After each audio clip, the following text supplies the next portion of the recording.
Bus ప్రయాణికులకు ఇబ్బంది కలగకుండా చూడాలని ఆర్టీసీ డిపో మేనేజర్కు ఆదేశించిన ఎమ్మెల్యే శ్రీరామ్ రాజగోపాల్ తాతయ్య. ఎన్టీఆర్ జిల్లా today TV reporter, staff reporter చేని రాంబాబు.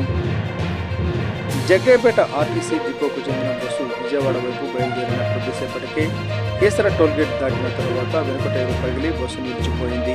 ఆ బస్సులో ప్రయాణిస్తున్న ప్రయాణికులు ఇబ్బందులు పడుతూ ఉండగా అదే సమయంలో జగ్గయ్యపేట నుండి అసెంబ్లీ సమావేశాలకు బయలుదేరి వెళ్తున్న ఎమ్మెల్యే శ్రీరామ్ రాజగోపాల్ తాతయ్య విషయం తెలుసుకున్నారు. వెంటనే కారు ఆపి ప్రయాణికుల వద్దకు వెళ్లి పరిస్థితిని స్వయంగా తెలుసుకున్నారు.